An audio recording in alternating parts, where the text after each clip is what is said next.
Hi friends, welcome to my channel. Pranay గీతం 7వ భాగం.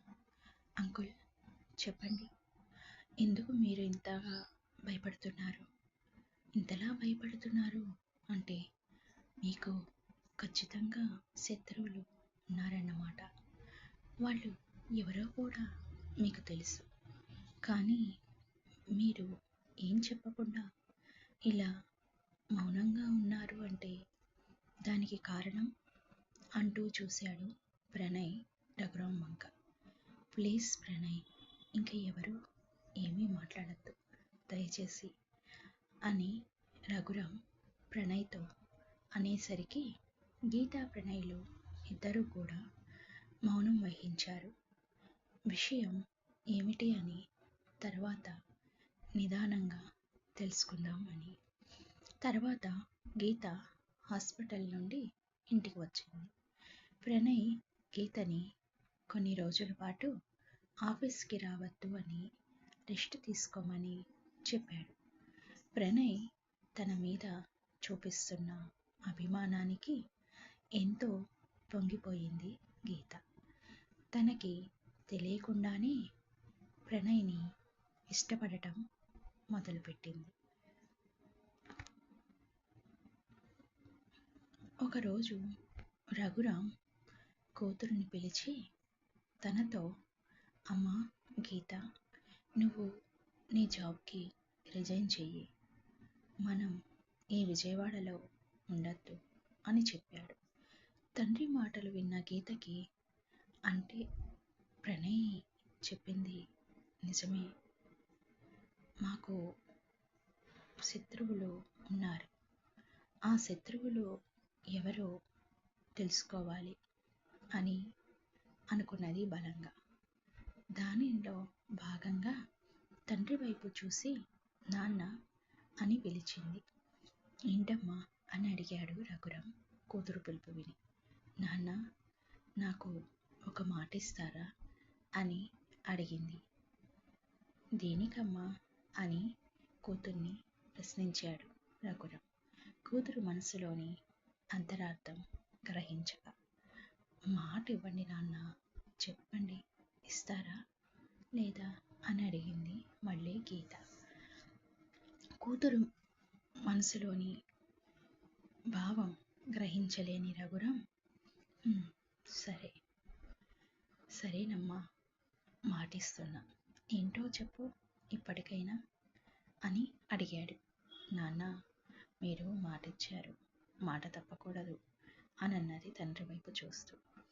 సరేనమ్మా, నా బంగారు తల్లికి ఇచ్చిన మాట, అది ఎంత కష్టమైనా సరే తప్పకుండా నెరవేరుస్తాను అన్నాడు రఘురాం. కూతురు అడిగేది గ్రహించక తండ్రి మాటకి చాలా సంతోషపడిపోతూ, నాన్న, నన్ను చంపాలి అని చూసింది ఎవరు నాన్న? అసలు మనకు శత్రువులు ఎవరున్నారు? ఇన్నాళ్ళు మీరు దాచిన నిజాలు ఉంటే ఏవైనా దాచింది ఇక చాలు, ఇకనైనా నిజం ఏంటో చెప్పండి, నాకు మాటిచ్చారు అన్నది గట్టిగా. కూతురు మాటలకి రఘురాం బాధపడుతూ, తల్లి, ఇందుకైనా నా నుండి మాట తీసుకున్నావు, ఇది నేను ఊహించలేదు, ఇక చెప్పక తప్పదు అని అనుకుంటూ కూతురు వైపు చూసి, నిన్ను చంపాలని చూసింది యుగంధర్ అన్నాడు. యుగంధరా? ఎవరితను? ఇతనికి మనకు సంబంధం ఏంటి? అసలు ఆ యుగంధర్కి మనకు శత్రుత్వం ఏంటి నాన్న, చెప్పండి అన్నది కాస్త గట్టిగా. కూతురికి ఇక గతం గురించి చెప్పడం మొదలుపెట్టాడు రఘురాం. అమ్మా గీత, నీకు గతం చెప్పే ముందు నీకు ఒక ముఖ్యమైన విషయం ఒకటి చెప్పాలి అన్నాడు. చెప్పండి నాన్న, ఏంటది అని అడిగింది గీత. అది నువ్వు నా కూతురివి కాదమ్మా అని చెప్పి బాధతో తలదించుకున్నాడు. ఆ మాట విని గీత ఆశ్చర్యపోతూ లేచి రఘురాం పట్టుకుని, ఏంటి నాన్న మీరు చెప్పేది? నేను మీ కూతుర్ని కాదా? నిజం చెప్పండి నాన్న, ఇది అబద్ధం కదా, చెప్పండి నాన్న. మీ కూతుర్ని కాకపోతే మరి నేను ఎవరిని నాన్న? అనాథనా అంటూ ఏడుస్తూ ఉన్నది గీత. కూతురు మాటకి రఘురాం కంగారు పడుతూ, లేదమ్మా లేదు. నేను బ్రతికుండగా నువ్వు అనాథవి కావు. నువ్వు నా కూతురివి కాదు అని అన్నానే కానీ అనాథవి అని అనలేదు కదా. నువ్వేమీ అనాథవి కావమ్మా అన్నాడు. మరి మరి నా తల్లిదండ్రులు ఎవరు నాన్న? నేను అనాథని కాకపోతే నేను మీతో ఇన్నాళ్ళు ఎందుకున్నాను?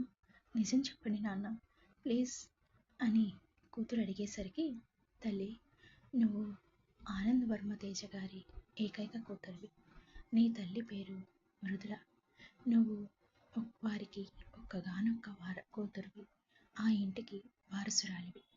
వారి పెళ్ళి అయ్యి 4 ఏళ్లకి నువ్వు పుట్టడంతో అందరూ నిన్ను ఎంతో అపురూపంగా చూసుకునేవారు. మీ నాన్నగారికి ఒక తమ్ముడు కూడా ఉన్నాడు. అతని పేరు వరుణ్ తేజ్ వర్మ. ఆయన నీకు బాబాయ్ అవుతారు. ఆయన కూడా నిన్ను ఎంతో ప్రేమగా ప్రాణంగా చూసుకునేవారు. ఆ వంశానికి నువ్వొక్కదానివే వారసురాలివి. ఎందుకంటే మీ బాబాయ్ భార్య పేరు ప్రమిళ.